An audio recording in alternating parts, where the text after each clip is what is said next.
Welcome back to Passive Income Pilots, everyone. And we are talking about everyone's favorite topic, taxes, baby. Let's go. The big, beautiful tax bill. It's Man, big, it's beautiful, I don't know, it's a tax bill. I'm excited about it. I'm excited about it. We're gonna break it down. We're gonna tell everybody, look, we're gonna give you the good, bad, the ugly. We're gonna talk about how it applies to pilots. Does the overtime tax, does it apply? It might. Yeah, we get to that at the end. You got to listen to the end to find out Gotta if your listen to the double end. time trip is you get a tax deduction for your overtime, right? Yep. We're gonna talk about who it applies to, right? You turn on the TV, they say, "Oh, the rich are gonna get all the tax breaks." And then the Republicans will say something completely different. We don't really care what the Republicans or the Democrats say. We are reading the tax code, and in order to understand it, we're bringing on Hall CPA's Nathan Sosa, who's going to break it down for us, and we're going to look at it objectively. We don't care about Trump or the other side. We're Yep. just going to talk about how it applies and the real things that came out of it, so that you have a clear vision of exactly how it impacts you, the economy, your investments, and everything that's going on in your life, so you can have a more educated conversation with others about what is going on in the tax bill. And more thoroughly plan your tax strategy, which is Nathan Sosa is. Nathan Sosa is a tax strategist at Hall CPA. We've had him on before. He's a wealth of knowledge. With that, I don't have anything to add to that. That was so beautifully said, Ryan. Let's get to the show. Let's get into it. Welcome to Passive Income Pilots, where pilots upgrade their money. This is the definitive source for personal finance and investment tactics for aviators. We interview world-renowned experts and share these lessons with the flying community. So if you're ready for practical knowledge and insights, let's roll. Nathan, welcome back to the show. Hey, thanks for having me on, guys. It's a fun time to talk about this. Nothing better than 4th of July, hot dogs, fireworks, and tax cuts, right? It's Tax breaks, pretty baby. pro-American, I feel like. That's right. I remember we spoke, for anybody that doesn't know, Nathan Sosa is my tax strategist. He's at Hall CPA. And we spoke back in, April? And you said, yeah, it's coming back. Like, don't worry about it. Bonus depreciation's coming back. And so we actually formed a lot of decisions. We made a lot of decisions in our own personal investing portfolio based on that. And so we're glad to see it come to fruition. We're here to talk about the big, beautiful bill. So with that, let's hop in. What are we looking at here? Yeah, so this is a great way to preface the bill. Is like to preface what's going on. It's like everyone's trying to figure out what's going on, what happened, how big is it, how bad is it, all of that stuff, right?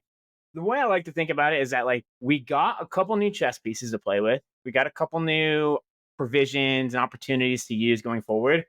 But if you're in a board game context, back in 2017, right, we got a bunch of new rules to the game. And then they're temporary. They were sunsets, and no one knew what was going to happen when we got to 2025. Guess where we are now? We're in 2025, and all of those temporary rules, those are all permanent now. So that's the way to think about it. Is that like this is a big bill, and while there are definitely some changes, a lot of it is focused on making the 2017 rules permanent rules going forward. Yeah, it's interesting. No matter what side you're on of the aisle, it feels like the Republicans literally are calling it the big beautiful tax bill, so that kind of speaks for itself. Yeah. And the Democrats are calling it, a tax cut for the wealthiest billionaires, and not good for the average American. I'd love to keep politics out of this aside and just talk facts for a minute.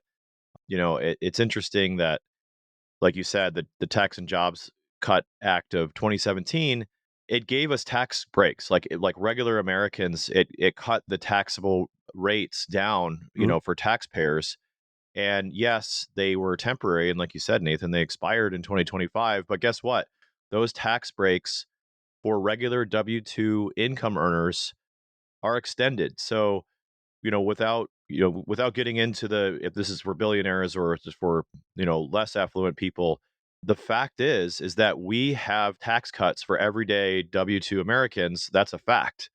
And so, that's a really good thing. And also, I wanted to kind of get into the standard deduction, because the standard deduction increased, right, in this tax bill.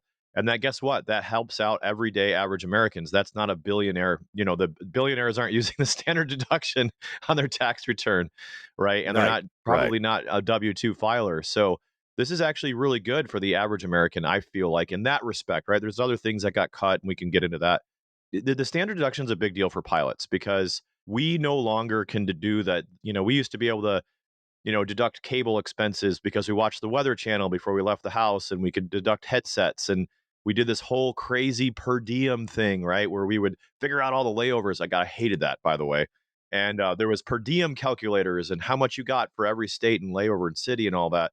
But now they just have this thing called the standard deduction, which kind of just makes it easier and simpler to do your taxes, which I'm a big fan of. Can you kind of talk about how that changed?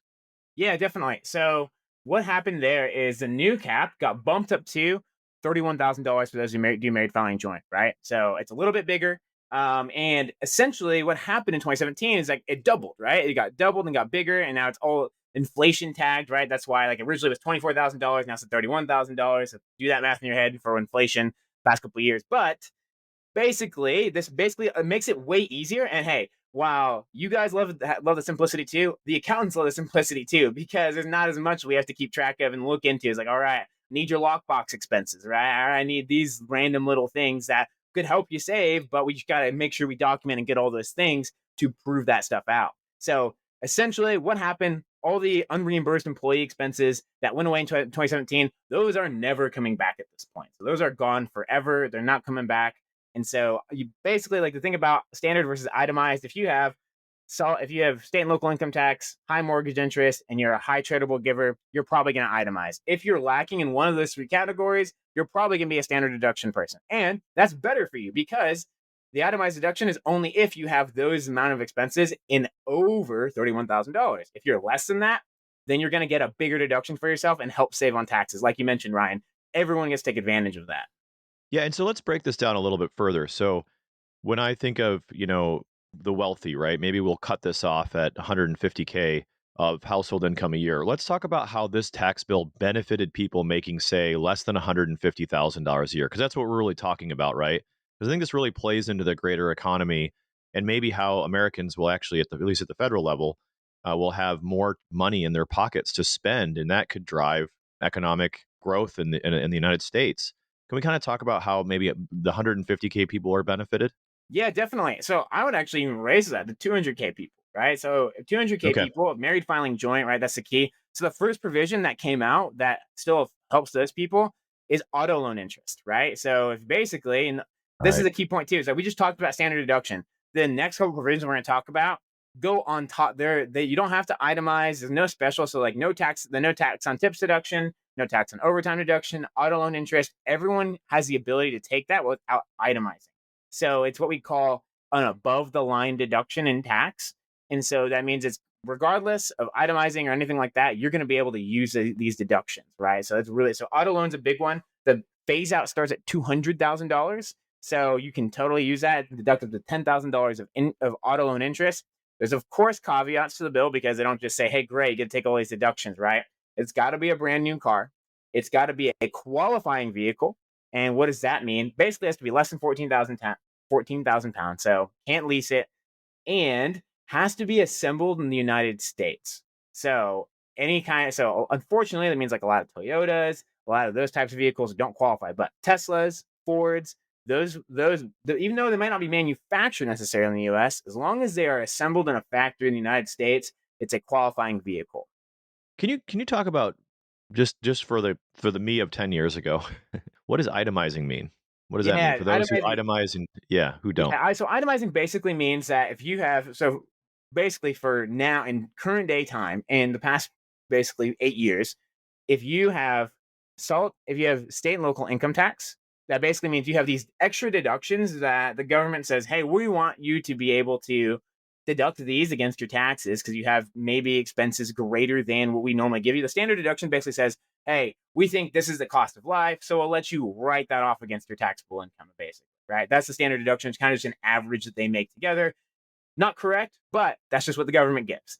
And then the itemized deduction is basically saying, hey, if you have greater than $31,000 in state and local income tax, mortgage interest, and on charitable contributions, guess what? You get to take advantage of that. So if you have $40,000 of those three items together, then you're going to be able to itemize. At the end of the day, what I'm hearing is more tax breaks for even the lower income earners in the United States. So where is all this billionaire nonsense coming from? What's the things that are benefiting the billionaires that and when we say billionaires, I mean true billionaires, right? Like you know, I'm not a billionaire. I don't think anybody on the show is a billionaire, Right. unless Tate's Not hiding yet, some working curious. there. Yeah, we're We're working on working it, on it.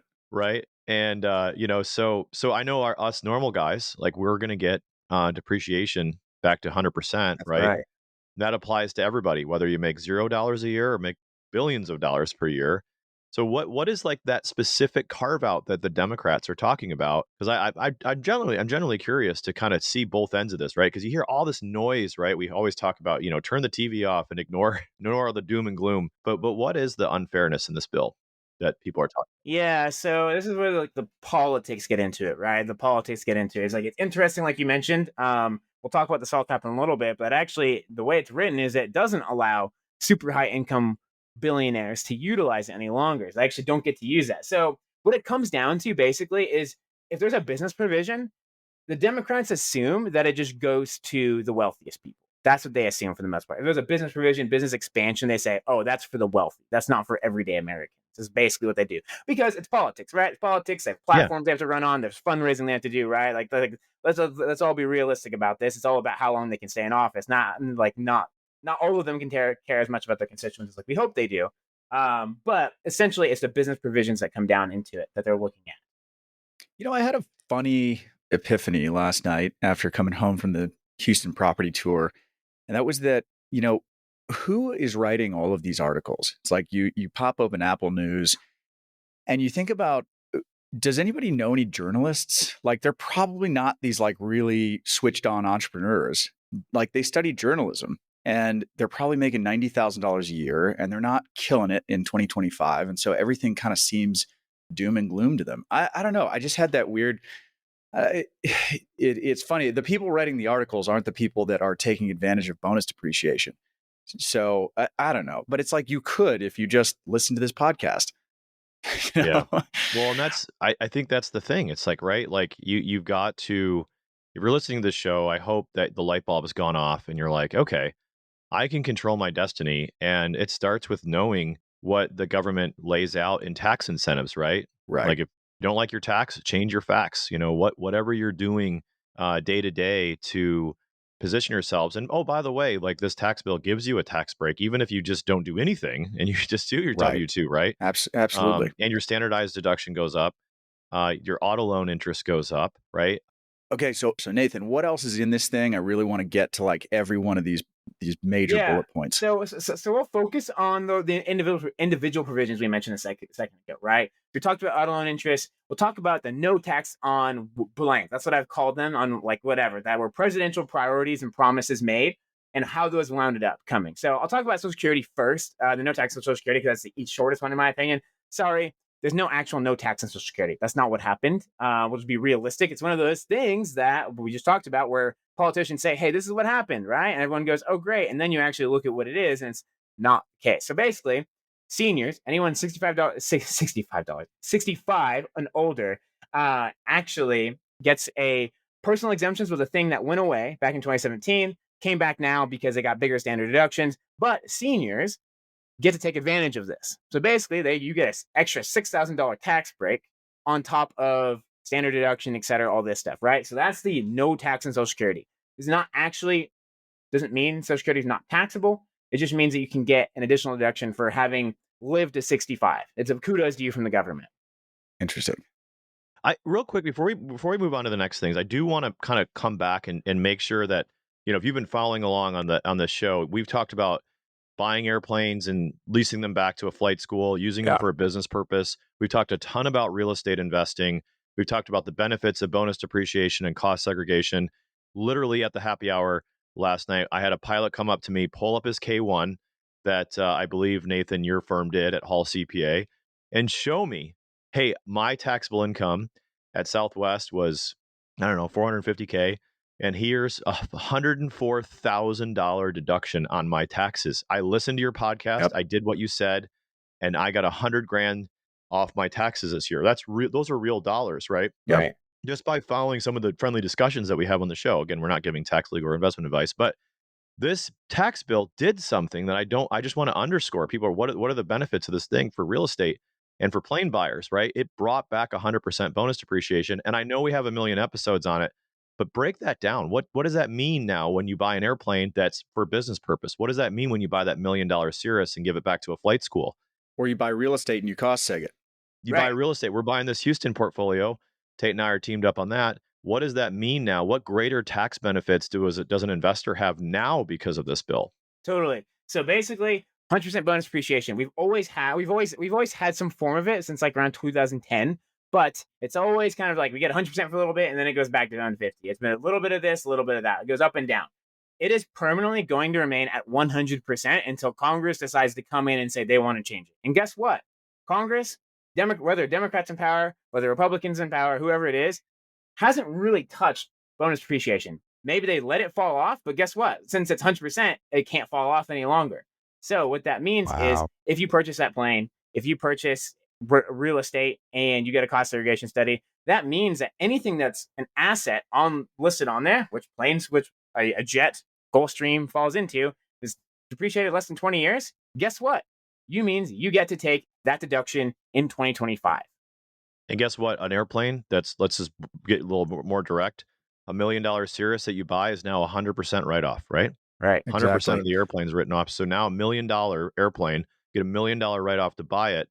Maybe you borrow $800,000 to buy it, put $200K down, give it to a flight school, and now you're getting $1 million tax efficiency on your tax returns, right? Which can almost pay for the airplane, right? And I want to underscore this for two reasons. One, if you're listening and you're a pilot, this is like massively beneficial to you for buying planes and real estate for business purpose. Obviously, real estate's for business purpose.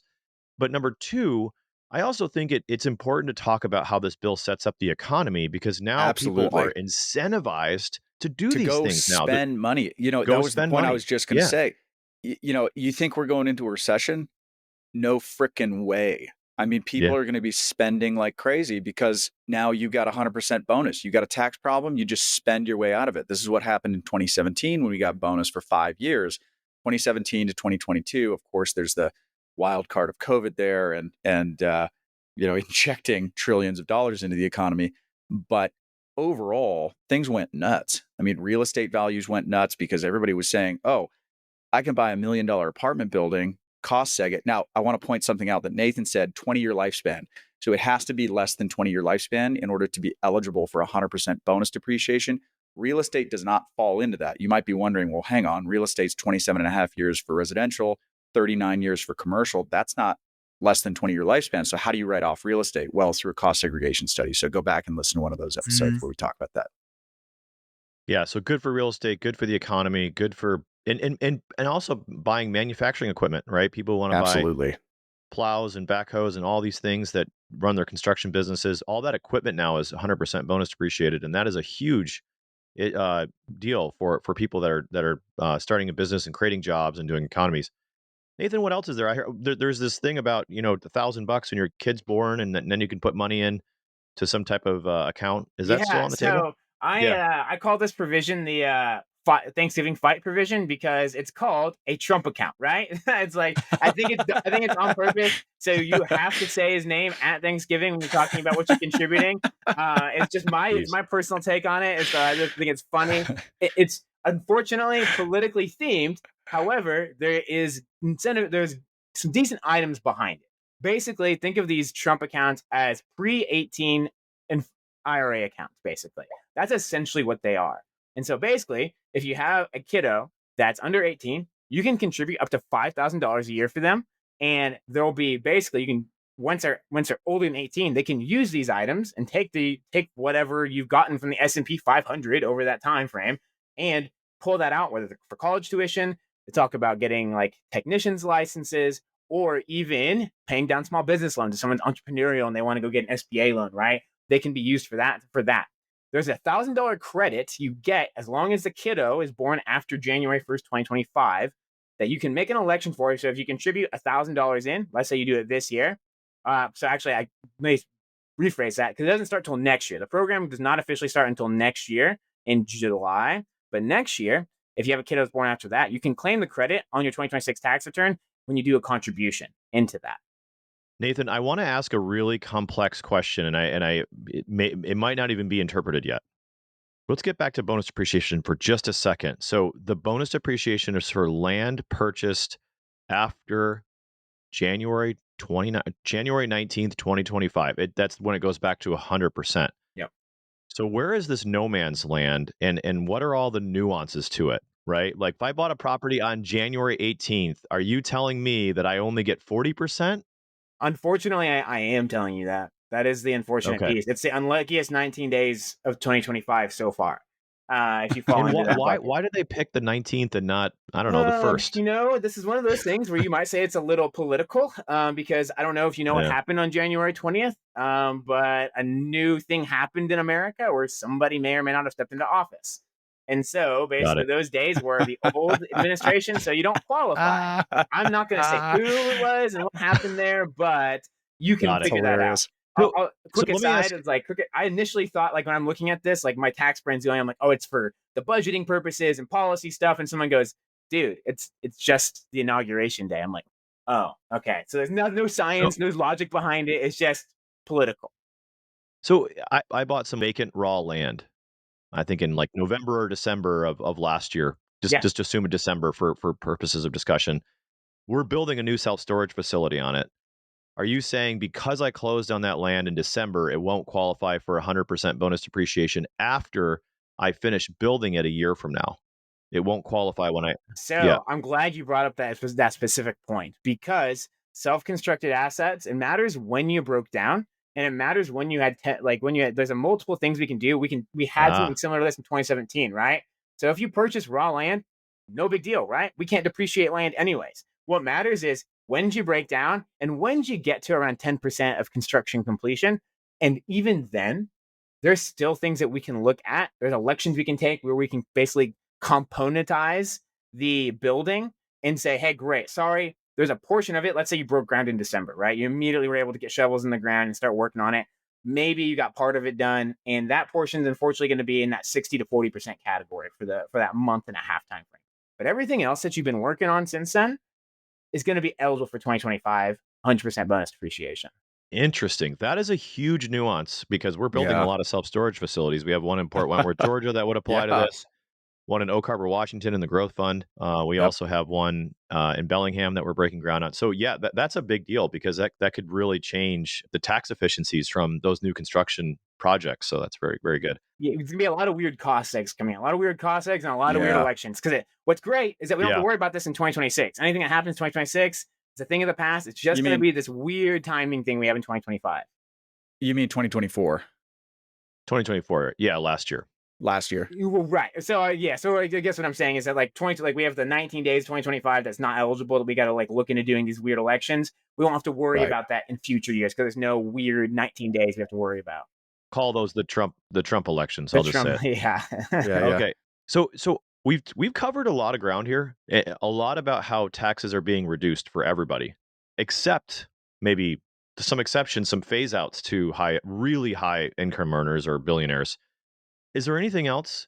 Because I'd love to get to the discussion about. All I hear is cut, cut, cut, cut, cut. How do you, I hear lots of cuts, and I know that we have a big national deficit right now, Mhm. and I know that there was a lot of criticism of this tax bill and its inability to actually cut the deficit. And we had a whole conversation with an economist, Peter Linneman, on this, Right. a few episodes ago. He wasn't so concerned about it, but I'm a little bit more in the camp of being concerned about the national deficit. Because I'd love to get to where we're actually cutting spending, because all we're talking about right now is cutting taxes. Is there any more cut on the cutting taxes side before we want to move on? Cutting taxes aside, yes, there are some other places that where taxes have been cut. For example, the salt cap is another place that's a really big opportunity where it'll benefit some folk, what I would consider to be high income earners, but doesn't benefit the billionaires. So what happened was, right now, salt, basically, if you have state and local income tax, or if you live in Texas, high property taxes, you've only been able to deduct up to $10,000 of that. Now that cap has been raised from $10,000 to $40,000. So it's significantly higher now. And it's a much better opportunity for people to deduct. However, once you get to $500,000, you start to phase out of that deduction.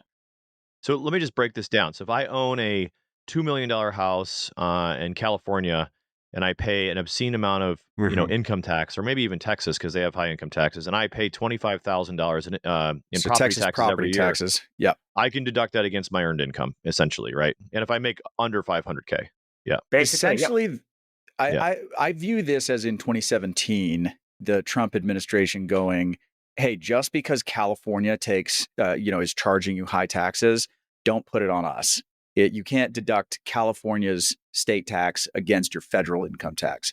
And so they reduced that down to a $10,000 cap per year. Now it's a $40,000, which is actually a big concession from the federal government.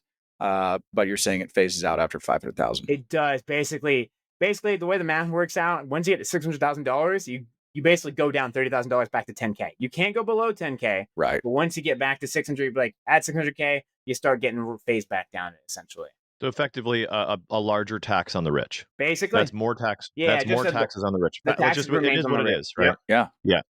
And so just to be clear, before the tax and job, the Tax Cut and Jobs Act. Yeah, thank you. It's a tongue twister. What was the SALT? Was it just unlimited, or what was the rule before 2017? Yeah, so on paper it looked like it was unlimited, but there's this really not neat provision called alternative minimum tax that would kick in and would still limit you, right? And I think a lot of politicians didn't know or had never heard about that piece, and so you would still be limited ultimately. It just didn't look like that on paper. Got it. That's a great segue. What is the alternative minimum tax, and is it still around? The AMT is technically still around. Essentially, they just refreshed the limitation. Honestly, I can tell you, Is it still called the AMT? it's still called the AMT. There's nothing new. There's really nothing new with it. They just refreshed it. So it's one of the same old type rules. There might be some people who get hit with it a little bit more. Essentially, it's just a way for the government that says, hey, you might got all these random tax breaks, but since you make so much money, we're just going to cap you in certain areas. I'll be honest. How much do people really need to make before they start running into that? It's like obviously you've got $1 million adjusted gross income. So after all your deductions and bonus depreciation and write-offs and everything and all your tax shielding efforts, if you still made over $1 million on paper, you're looking at AMT. Potentially. And even then, there's a lot of other, that's the initial one. And then there's caveat. So AMT, I still don't really see, it might play in a little bit more, but it'll still basically be a non-factor for the most part. Okay. What this type of tax bill that went through, I've heard it's called it was a reconciliation bill. And so it actually couldn't cut, people were kind of really obsessed with what it was going to do to the national deficit, and the Republicans, because this plays into the economy and the way we invest, right? Because I think the criticism that came into this bill was it doesn't cut enough, and therefore the bond markets are going to react negatively to it because the cost of borrowing is going to go up, our national debt deficit's going to go up. We've already had a bond degraded rating on the United States and on treasuries. And so treasuries are going to start getting beat up, and that's going to cause treasury interest rates to rise, potentially short-term interest rates to rise on current loans that people are getting. And it could have devastating impacts to the economy and how we invest at least in the short term, right? What other bills are upcoming that could also reduce taxes? Because I believe a reconciliation bill can only touch certain things or certain parts of the tax code, and I believe there's another. They're going to meet again, and they're going to cut more, or they're going to change the taxes again, right? Is that the case? So I guess there's two things there. There's a rescissions package that's going through right now. They're trying to cut, right? So basically, this is done through my understanding of it is that the president kind of says, hey, I want these cuts, right? And then Congress tries to pass it as a legislation. We do have right now, Congress, the GOP have an opportunity to do another reconciliation bill. I'm going to be writing about what I think it's kind of after the Super Bowl, hey, who's going to win next year, right? Type of thing. I'm going to be writing one of those articles that I think is going to show up in that bill, right? So, but basically, fun. They have another opportunity to take a shot at another reconciliation bill, right? And so they want to do that because in 2026 in November, guess what? A lot of elections are happening and a lot of Republican seats are up, and who knows what's going to happen. I don't have that crystal ball. but they don't want to take that chance either. So they're probably going to try to get another tax package through. Got it. Makes sense. I want to talk about kind of an obscure provision for just a second, and it's the qualified small business stock rule. This is not something that we've touched on the podcast before. So could you explain what that is when you're investing in, say, early stage startups, venture? Can you explain this in a nutshell? And then what are the changes that took place in this bill? Yeah, 1202 is one of the most advantageous provisions out there, right? It's like 1031 for real estate is what I'd liken it to, basically. And basically, what the government says is, hey, guess what? You are wanting to create this startup business, and you're going to go take some big risks with it. And so we're going to give you a massive tax break for doing that, right? And so essentially, if you are not what I consider to be a service in type industry, basically, so if like this, you see, this actually happens a lot with software companies. A lot of Silicon Valley uses 1202 qualified small business stock. And so what they do is they form as a C Corp. They issue, like everyone gets a piece of stock. You don't take money out of the, right? Because we talked about a lot before. C Corps can be disadvantageous from a tax perspective because of dividends and double taxation, right? Right. But in this example, you're saying, I'm going to shove all the cash into this thing because I know in 5 to 10 years, I'm going to sell this puppy. The goal is not for me to hold this long term. The goal is to build it up as quick as I can and then sell it off. So that means if you held that stock in your original holder at 5 years, you get a $10 million gain exclusion. That's actually just like the least beneficial, right? So that's like the least biggest benefit you can get. There's other ways you can stack and make that bigger. Right. And that's per investor. An investor can make a $10 million gain on their investment in this early stage startup, and it's 100% capital gains tax free. Yep. So basically, let's say you sell for, if you sell for 10 million, right? Or if you have let's say you sell for 50 million, your basis is 40, you got $10 million gain, right? That's going to be $2 million that goes right back into your pocket instead of you having paying to the government. Right. Or if you invested $100,000 and it goes to 5 million, right? All of that is tax free. Essentially. So there are some new provisions in this tax bill, right? That originally you had to hold it for 5 years and 1 day in order to get that. And it was all or nothing. You sold it 4 years and, 300 days later, no, you owe capital gains tax. Now, as I understand it, there's a 50% gain exclusion after 3 years, 75% after 4, and then you get the full 100% exclusion after 5.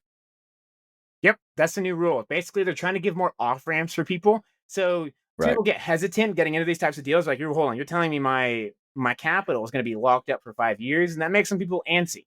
But this way, it's saying, hey, if you want out after 3 years, here's a little bit of like, you get a piece of your cake and you get to eat it too, right? That's the whole point of this, in my opinion. Now, I want to say a quick FYI. It's a really weird quirk. That other 50% of gain that's taxable, not taxed at 20%, taxed at 28%. It's a weird preferential thing. So just a quick FYI there that I think some people forget about. Excellent. Okay, moving on, because that's sort of an obscure provision.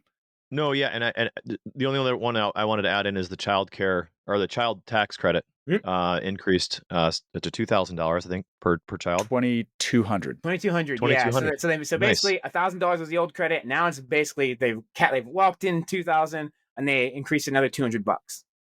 Excellent. So on the cut side, right? Spending cut, right? Doesn't all this stuff didn't just come with just cuts. We have to cut spending in some places. Medicaid cuts, food stamps or SNAP cuts, Medicare potential cuts, and clean energy stuff has been changed or eliminated some incentives on EVs. I mean, NOAA forecasting fund cuts to the National Weather Service, that's gone under some criticism in light of recent events in Texas, Consumer Bureau and other agencies. So there's, I mean, these are major things, right? $930 billion in Medicaid cuts. It's come under a lot of criticism. Can we kind of speak to that? It does have like a work requirement now where you got to work so many hours to get Medicaid. Can we kind of talk to some of these spending cut issues?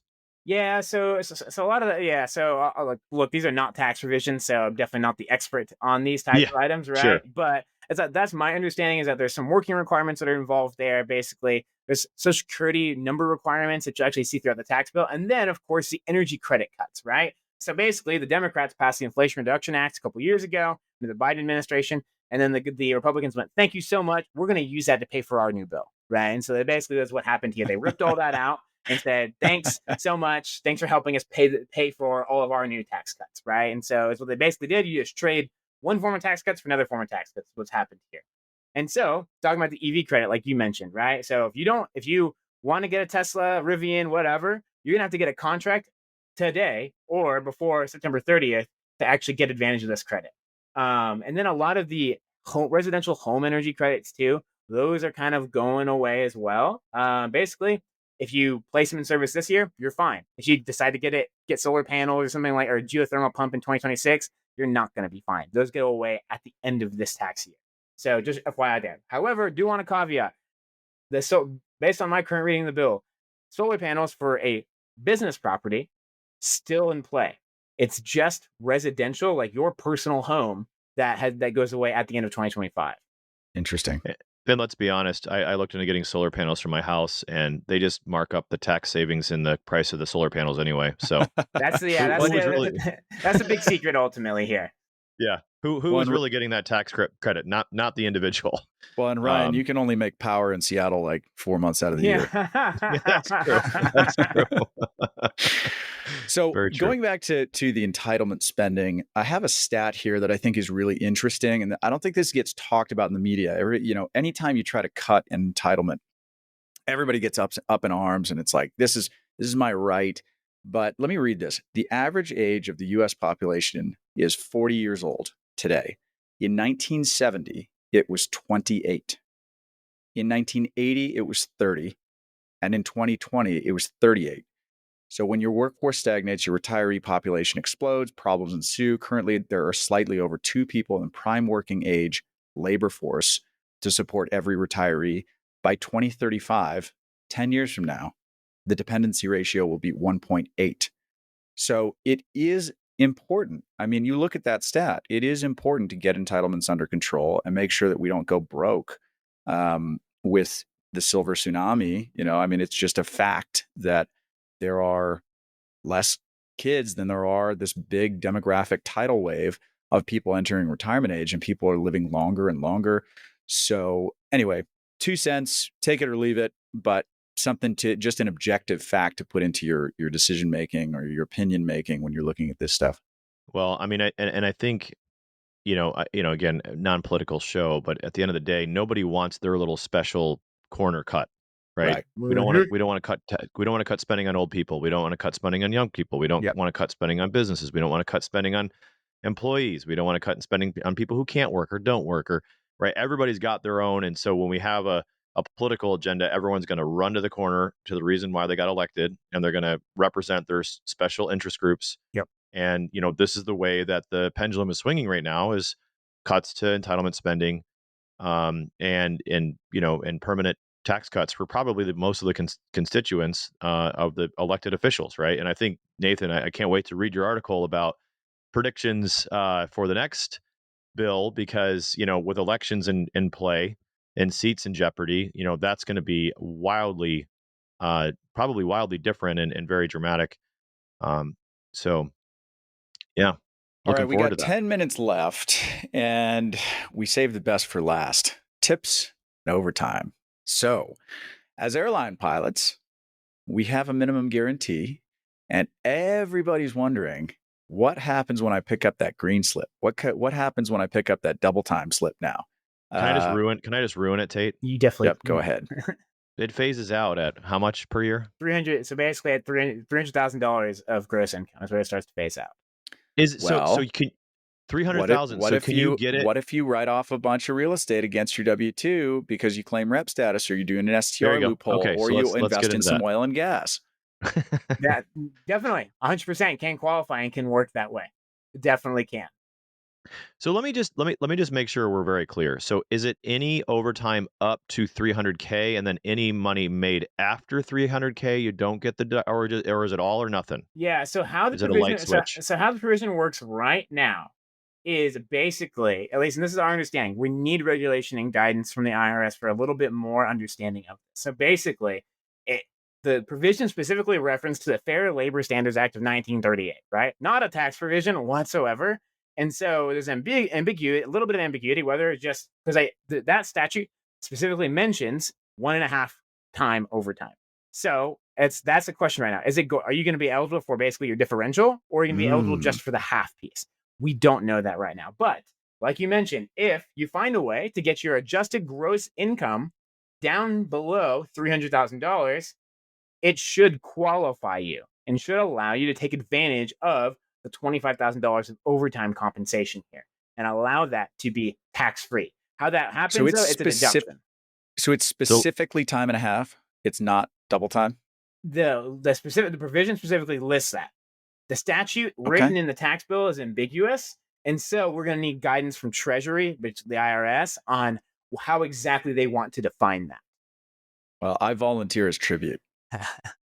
And so just to make sure I'm very clear, so that Southwest pilot I talked about who made $400K, but then did the short-term rental loophole, did a bunch of syndications, whatever it is, got his adjusted gross income down to like, let's say 290 for the purposes of the easy discussion. He qualifies for no tax on overtime, potentially, if this whole thing works out with green slips and all that, right? Basically, Okay. that's correct. Yeah. Okay. Very That's interesting. Huge. So, yeah, that's a big And nuance. And I know, so Nathan, yeah.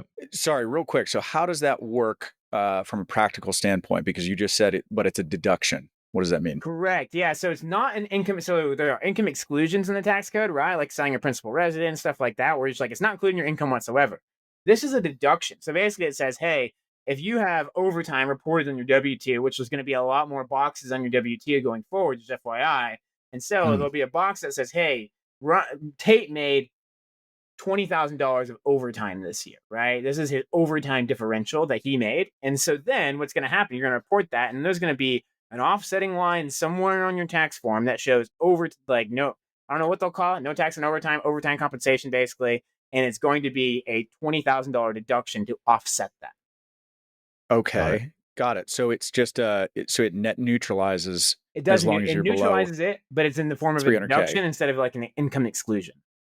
So if you made 310,000, but you can't take the deduction, so you're screwed. That's when. But if you make so thankfully they did not make a cliff. Cliffs are bad for tax policy. It's a climbing threshold.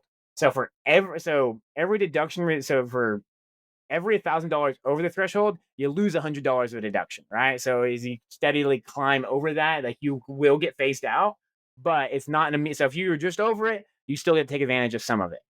Okay. So 301, 302, you're still keeping most of the deduction. That's fantastic. The criticism of this tax on tips, and I'm not talking about airline pilots because we can't really hide it, but most hospitality staff are going to say, well, I take all my tips in cash anyway. Do you have a sense of like how much of an impact it's really going to have on that industry? Yeah. So what I'll say is that, like, I mean, like me personally, maybe I should do it more often. I don't tip cash, right? I tip on my credit card, right? I swipe the credit card. Right. Those get reported, right? All those electronics are like, don't let social media say only cash tips, right? It's a credit card tips too that are really important, because I'll be honest, I don't know a lot of people that do cash tips personally anymore. So there's still a lot of that reporting going on. I never carry cash. Yeah, neither. And I know I know a ton of people that work in the restaurant industry, or at least I used to. And it's like, every 2 weeks they get a paycheck and it'd be for like $50 for 80 hours of work, because the IRS was saying, well, you sold X amount, and so you should have been tipped X. And it was really unfair when they got stiffed, because it was like, well, I'm literally working for free because the IRS is taxing me on what I should be tipped. So I think it's fair. I also think it's great now that, the guy that holds this hat out as the airplane is deplaning, they don't have to report those cash tips either. Yeah. Tip your pilots. The more tip your pilot, tip your waitress. Right? Hey, that landing was great. I mean, you're tipping your Uber drivers, right? Some of you guys are. That's a good point. But you're not going to tip the guy that takes the plane, or the gal that takes the plane to 35,000 feet safely for a few thousand miles. Come on now. We're giving you baseball cards on some of our flights. You should be giving us tips. That's hilarious. There are rules behind it. It's got to be places it's got to be industries that are customarily and ordinarily tipped. So if you've never been tipped before, right? So accountants can't start like making their, like, accountants and attorneys can't start making their invoices and be like, hey, it's only $100 invoice, but like, here's a required tip, right? That we put on here now. I wish we could go that route, but we can't do that.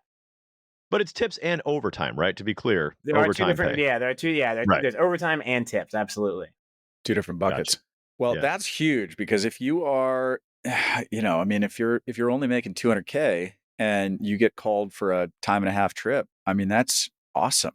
I've been saying for years, unless you have a tax mitigation strategy in place, well, I don't know. This is more for the guys and gals making $500,000, $600,000, $700,000 a year and just whoring themselves out for that extra, Technical term. Yeah, that's a technical term. That's a technical pilot term. And working 25 days a month and picking up all the soft time that they can to get their credit, through the roof. And it's like, hey, if you don't have a tax mitigation plan in place and you're living in a mildly tax heavy state, you're given almost half of that away to the government at that point because you're in the highest tax bracket. And so this is amazing because, I mean, if you have a huge cost seg that you can do during the year, you're doing that short-term rental strategy, I'm getting a $300,000 tax deduction on a property we just bought this year that's going right against my W-2 and my wife's income, right? And so we'll definitely be under that for this year. So anything I pick up on top is gravy. This is super cool. Now, Nathan, we've got a couple more minutes left. What are you most excited about? Like what you personally reading this whole thing? Let's end on a what is your major takeaway or your major exciting So here's piece what of the my bill? major takeaway is. This bill is the first step. I don't know if if the other economists have spoken about this. Economists love the idea of being able to write off. You buy an asset, no matter whether it's a $2 million building or a $200 computer. Therefore, the idea that you get to write that off in that year, regardless of what it is. This bill takes us closer to that step, right? 179 thresholds got a massive boost. So that's a more immediate expensing for commercial properties, which are short-term rentals, by the way. And then bonus depreciation being permanently 100%, right? We've always had a little bit of a phase out where it goes down. It's stuck there. And then also, this is the first step that we've had to this, where factory buildings, manufacturing buildings, you basically, right? We talked about 39-year piece that you can't immediately write off and deduct. In this provision, if you own a factory, if you're purchasing or building a factory this year, you get to write off the 39-year portion of that building. And that's the first step. This is the first big step in that direction. And I'm a big fan of that because I think that's going to really, it helps stimulate the economy. It helps save everybody on taxes. And I just think it creates a lot of good things for the economy. Hard to deny that this isn't going to be a massive throttle to the well, I shouldn't say throttle, a juice to the economy. It increases the throttle, right? That's like a twisting the throttle, putting the throttles up. It really is going to create some tailwinds for the economy. I mean, everybody for the last year, 2 years, 3 years has been saying like, are we going to go into a recession? Are we going to go into a recession? And it's like, forget the soft landing, man. We just did a go around. 100%. Exactly. Yeah. Well, Nathan, thank you so much for your time. Appreciate having you on as always. Thank you for your wisdom. Thanks for all the research that you did into this bill so that you can break it down for us laymen. We hope that this wasn't too technical for the listeners, but maybe something you have to go back and listen to again. Yeah. Look forward to having you on again. Yeah. And by the way, if you want to hire Nathan to be your accountant, go to Hall CPAs. If you can click the link in the show notes. Yep. Mention passive income pilots. We do have a special with Hall CPAs. So work with the best and the brightest in the industry and take advantage of the tax code that's in front of you. So thanks everybody for listening. Thanks, Nathan. Catch you on the next episode. Thank you guys.